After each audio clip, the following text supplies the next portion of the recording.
அலைக்கும். வலைக்கம் அஸ்ஸலாம். அண்ணன், நான் கட்சியில் 10 வருஷம் மேலே நம்ம பயணிக்கிறேன். நாம் தமிழில் நான் ஒரு நிறுவனத்தில் ஒரு 1000 பேருக்கு இடையில வேலை பார்க்குறேன்.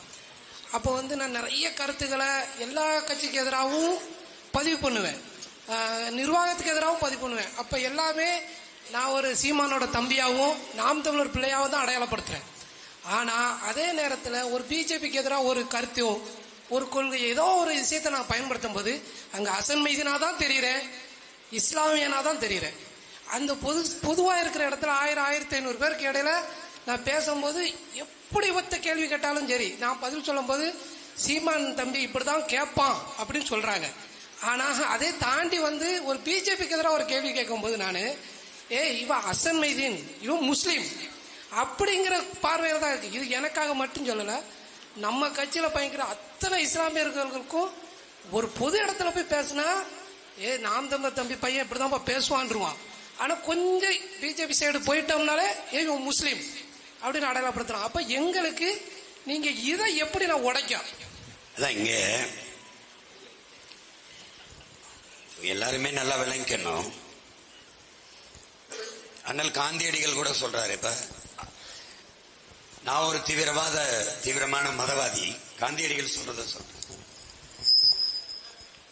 ஆனால் அரசியலுக்கும் மதத்திற்கும் ஒரு 1000 கிலோமீட்டர் தூரம் இருக்கணும்னு நினைக்கிறேங்கிறார் அவர். இப்ப நம்ம எப்படி ஆக்கிட்டாங்கன்னா இவங்க இப்ப இந்த நாட்டில் அரசியல் என்பது எல்லா உயிர்களுக்குமானது, இது மனிதனுக்கு மட்டுமானது இல்லை.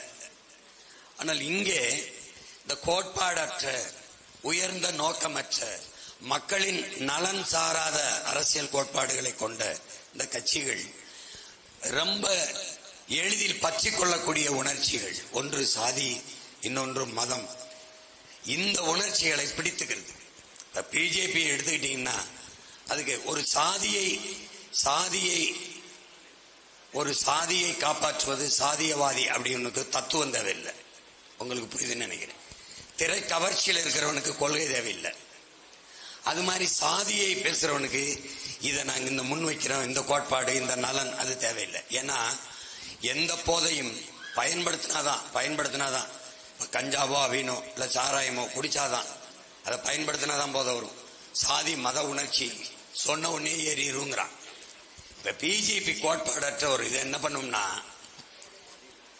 எப்ப பலகீனம் அடையுதோ, எப்ப அது தோக்குதோ, அப்ப அந்த மதத்துக்குள்ள வந்துடும். உங்களுக்கு நான் சொல்றத நல்லா உள்வாங்கிக்கிறீங்கன்னு நினைக்கிறேன்.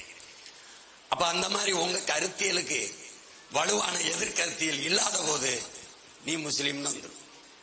உங்களுக்கு புரியுதா? எப்பவுமே நான் சண்டை போடுறேன், அவர் ஒரு பிரச்சனை எனக்கு ஒரு பிரச்சனை, நான் மோதுறேன், என்னால் அவர் தாக்கப்பட்டுட்டாருன்னா விழுந்த உடனே என் சாதியை தூக்கி இந்த சாதிக்காரன் என் ஜாதிக்காரனை தாக்கிட்டான், இந்த பிரச்சனையில் இருக்கிற நியாயத்தை யாரும் ஆய்வு செய்யறது இல்லை, அதை கவனிக்கிறது இல்லை.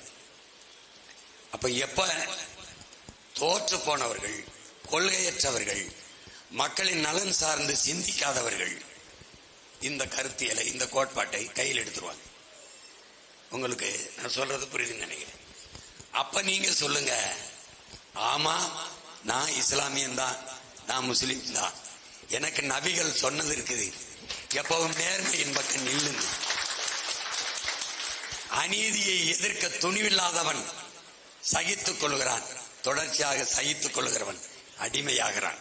அதனால அநீதியை கண்டு அச்சம் கொள்ளாமல் துணிந்து எதிர்த்து போராடுகிறவன் எவனோ அவனையே உண்மையான ஜிகாத் என்று நபிகள். நீங்க அந்த இடத்துல சீமானின் தம்பியா போய் அதுக்கு ஒரு வழி மேல போய் நான் உண்மையான ஜிகாத்ன்னு சொல்லுங்க, சரியாயிரும்.